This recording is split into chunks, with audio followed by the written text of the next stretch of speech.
बिहार में एनडीए की डूबती नैया को बचाने की जिम्मेदारी एक बार पुनः चुनाव आयोग ने ले ली है।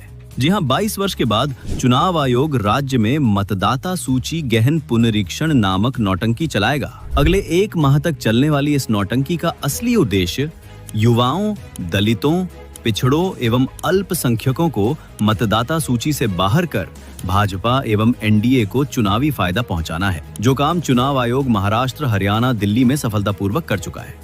सबसे बड़ा सवाल है कि 22 वर्ष बाद अचानक गहन पुनरीक्षण की जरूरत क्यों पड़ी? बिहार में लगभग 8 करोड़ मतदाता हैं। उनका गहन पुनरीक्षण कार्य 1 माह में कैसे संभव होगा? आज लगभग 2 करोड़ 90 लाख बिहार के लोग रोजगार की तलाश में बाहर हैं। उनका पुनरीक्षण कैसे होगा? प्रदेश के लाखों युवा जो नौकरी या शिक्षा के लिए दूसरे राज्यों में हैं, उनका क्या होगा? क्या मोदी सरकार इन सभी बिहारियों का मताधिकार छीन लेगी? करोड़ों गरीब मजदूर जो अपना घर परिवार छोड़ दूसरे राज्यों में काम कर रहे हैं, उनका क्या होगा? दलित, महादलित समाज के लाखों बेघर लोगों के पास कोई दस्तावेज नहीं है, उनका क्या होगा? बिहार के 28 जिले बाढ़ प्रभावित हैं, जहां कई बार लोग अपना सब कुछ बाढ़ में खो देते हैं, उनका क्या होगा? क्या मोदी सरकार इन सभी बिहारियों का मताधिकार छीन लेगी? स्पष्ट है कि यह पूरी प्रक्रिया समाज के आदिवासी, दलित, पिछड़े एवं प्रदेश से बाहर रह रहे युवाओं के लोकतांत्रिक हितों पर हमला है। संविधान प्रदत्त उनके अधिकारों की हत्या है। तो सचेत हो जाइए, मतदाता सूची में अपना नाम बचाइए, अन्यथा भाजपा और उनके सभी सहयोगी टूल्स आपके लोकतांत्रिक अस्तित्व को मिटाने के लिए मैदान में उतर चुके हैं। आज ये आपका नाम काटेंगे, कल ये आपकी नागरिकता समाप्त कर देंगे।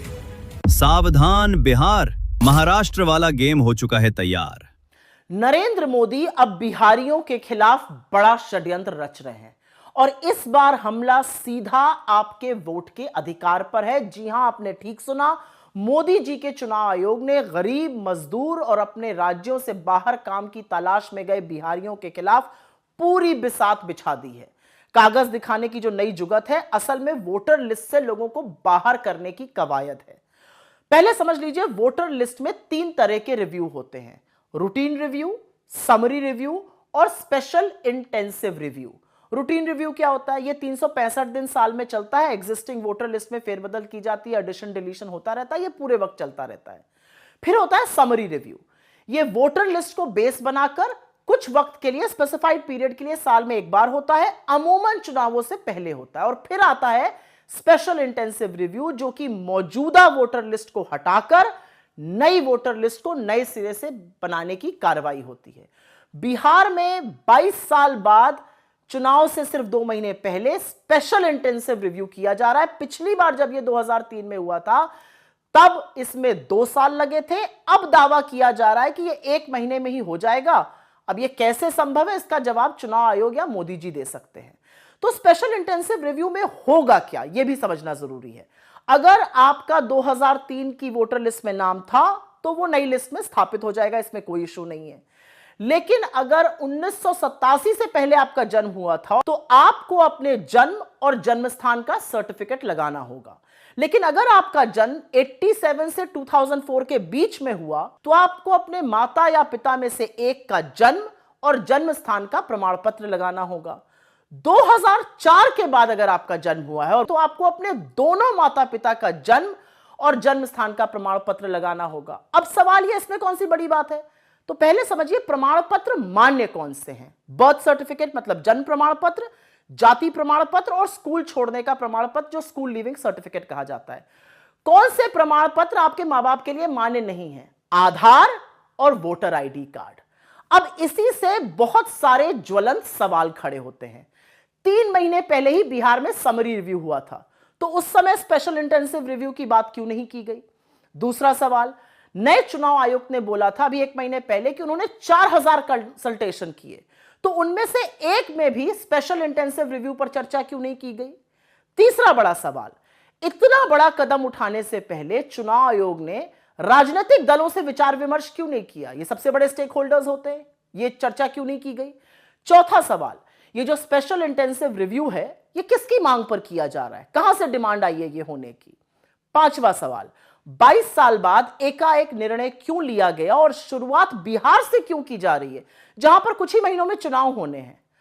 और छठा जबरदस्त सवाल यह है कि अगर यह करना ही था, तो मॉनसून के दौरान यह करने की क्या जरूरत थी, जबकि बिहार के 73% जो एरिया है वो बाढ़ग्रस्त है। और अंत में जो सवाल है, प्रमाण पत्र ही चाहिए मां बाप का, तो आधार और वोटर आईडी कार्ड मान्य कैसे नहीं होगा? कितने लोगों के पास अपने मां बाप के बर्थ सर्टिफिकेट होंगे? बिहार में 8 करोड़ वोटर हैं। इसका सीधा जो प्रभाव है वो 4,76,00,000 पे पड़ेगा, जिनका 1987 के बाद जन्म हुआ है। इसका सबसे ज्यादा खामियाजा गरीब, मजदूर और प्रवासी झेलेंगे। मतलब एक प्रधानमंत्री जो अपनी डिग्री ना दिखाने के लिए कानून बनाता है, वो पूरे देश के कागज देखने पर आमादा है। वो क्यों बार बार ऐसे स्वांग रचते हैं जिससे गरीब मजदूर का सबसे बड़ा हथियार, उसका वोट ही छीन लिया जाए। और जो बात बहुत सारे लोग कह रहे हैं कि ये एनआरसी का नवीनीकरण करके नाम बदलकर जो काम चुनाव आयोग के द्वारा कराया जा रहा है, ये किस हद तक सही है, इसका जवाब सिर्फ और सिर्फ मोदी सरकार दे सकती है। लेकिन चुनाव के 2 महीने पहले ये होना और इससे संभवतः बहुत सारे लोग वंचित रह जाएंगे वोट देने से, यह सवाल आज पूरा देश के चुनाव आयोग से और नरेंद्र मोदी जी से पूछ रहा है। और इन मुद्दे को आगे बढ़ा भारतीय राष्ट्रीय कांग्रेस की तरफ से मैं 2-3 बातें आपके सामने रखूंगा। पहली तो ये बात है कि ये समझने की आवश्यकता ये है कि क्या ये चुनाव के समय मात्र 2 महीना रह गए हैं और लीगल तरीका से, जैसा कि महाराष्ट्र में अनलीगल तरीके से वोटर लिस्ट में ऐड किए गए थे और महाराष्ट्र के चुनाव अनलीगल तरीके से वोटरों को ऐड कर करके और पूरी वोट को प्रभावित किया और उसी वोट के बदौलत महाराष्ट्र में एनडीए सरकार अपनी बनी। आप जैसा कि जानते हैं कि वहाँ एक शैक्षणिक इंस्टीट्यूशन में 6,000 लगभग वोटर वहाँ पढ़े और वो साबित हो गया कि वहाँ पे अवैध तरीके से वोटर बनाया गया। अब ये बिहार में चुनाव है 2 महीना बाद, और जिस तरह से अधिसूचना 1 दिन पहले आई, आप सोच सकते हैं कि जो काम करने में जो है 22 महीना लगते हैं, 5 साल भी लगते हैं, उसको आप 2 महीना में कैसे करेंगे। तो इसको मैं महाराष्ट्र से जोड़ते हुए मैं 2 बात कहूँगा कि पहली तो ये कि महाराष्ट्र में आपने इलीगल तरीका से वोट को फ्लोटिंग वोट डाला और बिहार में लीगल तरीका से वोटर को बाहर करना।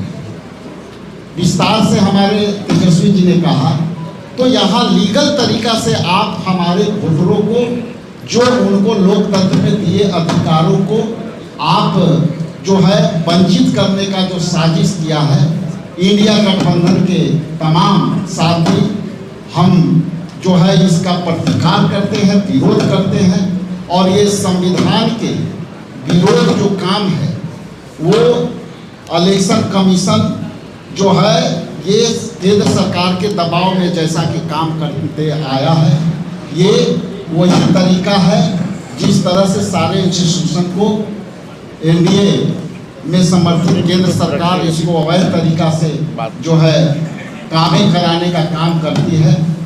इसलिए हम लोग इसको कड़ी प्रतिकार करते हैं और अवैध तरीका से जो है हमारे वोटरों को जो है डाइल्यूट करने का प्रयास है, उसको हम लोग विरोध करते हैं।